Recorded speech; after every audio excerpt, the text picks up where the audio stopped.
I'm teacher Melinda Hughes, and today I will do social studies with you. We will look at the topic politeness.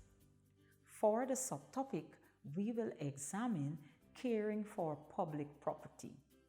In this lesson, I will define property, and then we will examine the types of properties. After that, we will look specifically at how to care for property. So let's go into it. Today, we will look at public property. What is property? Property is something that is owned by someone. And I'm sure, boys and girls, you can say, I have property.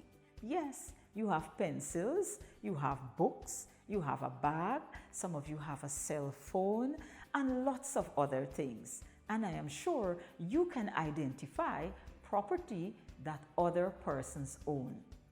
Let's look at the types of properties. There are two types: public property and private property. Public property are those things that are owned by the government. Yes, those are public property. What are they? Like school buildings, hospitals, utility poles, police stations, vehicles. Those are some of the things that government owns, and so they can be referred to as public property. Private property, of course, will be the opposite of that. Private property are those things that are not owned by the government. Of course, there are schools that are not owned by the government, so those are private property.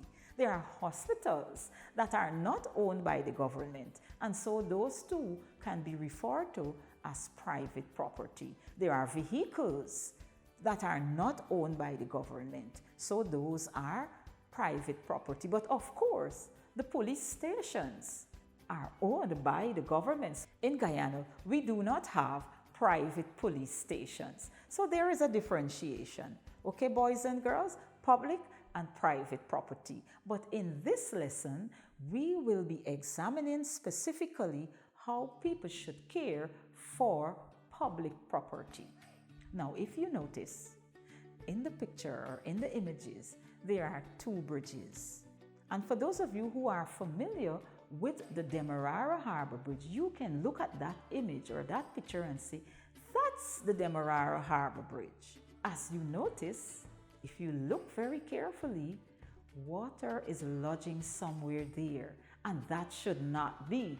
That is because something went wrong. We will discuss that a little later on. In the next image, you can see that there is a bridge. Now that bridge is serving as a means of transportation or a link between one street and another.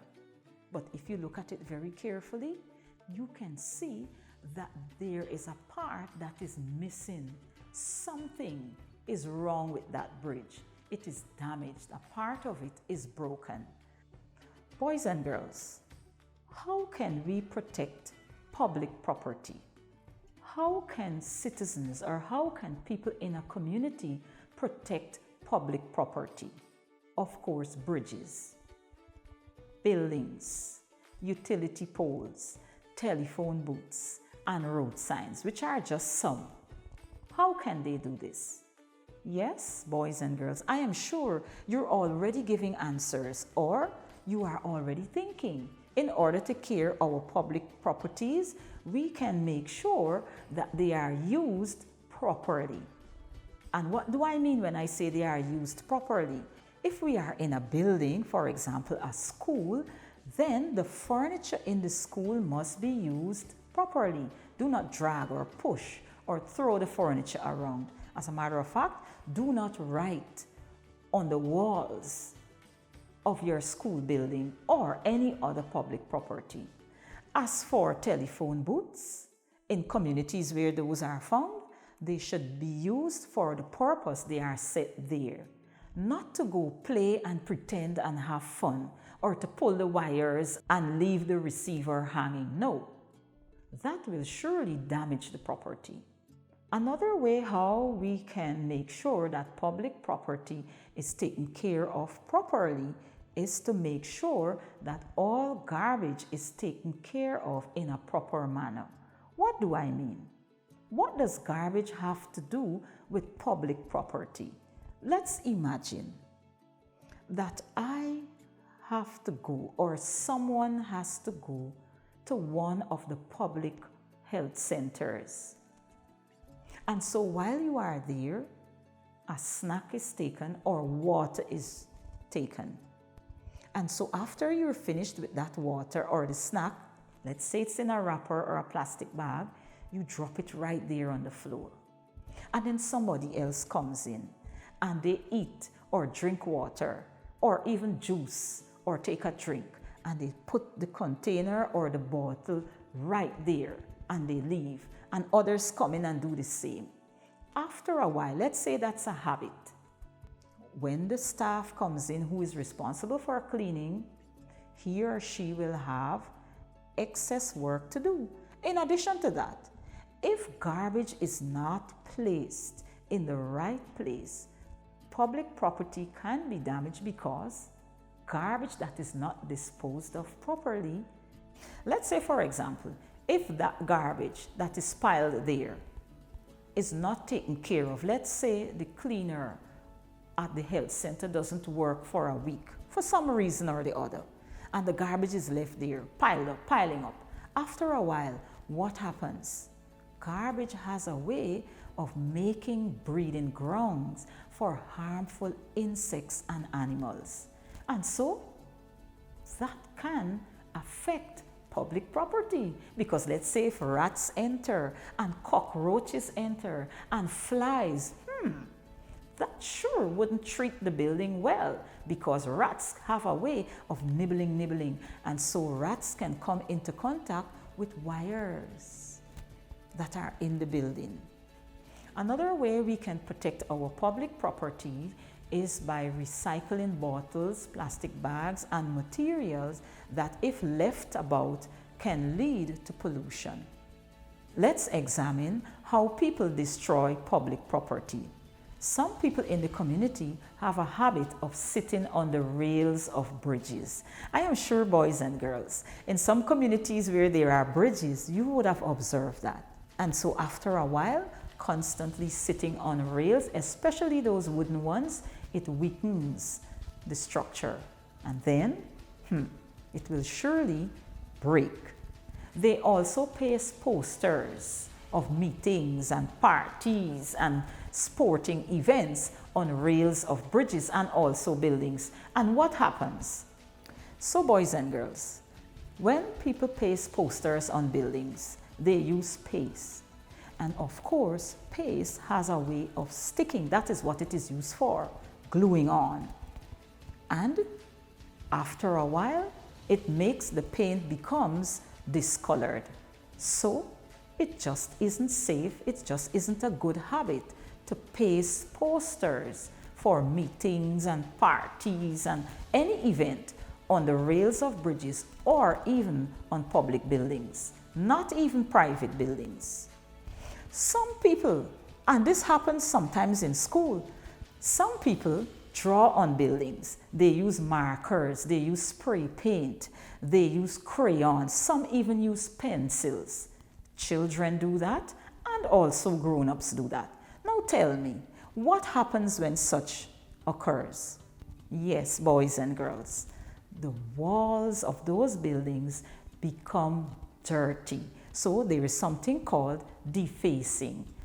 Defacing of the building. It makes it look ugly. It spoils the neat appearance of the property. Next, boys and girls, this one is very important as well. It may not apply to you, but for those persons who have heavy weight or heavy duty, as they would say, heavy duty vehicles. When the weight of vehicles is more than the weight limit of a bridge, it can result in damage. Damage can result when captains of vessels also ignore safety rules. So let's examine this. There we have an image of the Demerara Harbor Bridge. And from time to time, boys and girls, if you listen to the news, whether on radio or you look at it on national television, sometimes this particular bridge makes headline news. How does it happen? Sometimes vessels slam into the bridge and cause damage. Yes, boys and girls, the Demerara Harbor Bridge has suffered many damages because captains of vessels did not pay attention to safety rules as they use the Demerara River. Next, if you look at this other image, you will notice, if you look very closely, that a truck appears to be going up into the air. Now, there is no truck that can go into the air like that. That happened because this truck is laden, and the weight of it is more than the weight limit that the bridge can take. So as a result, the bridge got damaged. And that bridge, boys and girls, is found in one of our communities that is located in Region 9, St. Ignatius. Yes, boys and girls, so not only on the coastland these things happen, but they also happen inland. And so let's imagine what would happen, or what would have happened there. After the truck ends up like that, I am sure that the owner had to do repairs to his vehicle because there are parts that would have damaged. And if it were a truck that was transporting goods, I am sure that all the goods would have gone overboard. So there was a loss. So that is why it is important to pay attention to safety rules as it relates to using public property. Not only public, but private. But in this case, we're focusing on public property. So boys and girls, I am sure that you are very interested in caring for public property. Not only public property, but property that belongs to someone else, and even to your parents, or property that you have. For you see, boys and girls, when we do not take care, or when we do not use the properties that are available to us in a caring manner or in a proper manner, it results in damage. And that leads to unnecessary expense. So boys and girls, as you grow older, I will encourage you to take care of any property, whether public or private. Until next time, boys and girls, do have fun as you use whether public or private property.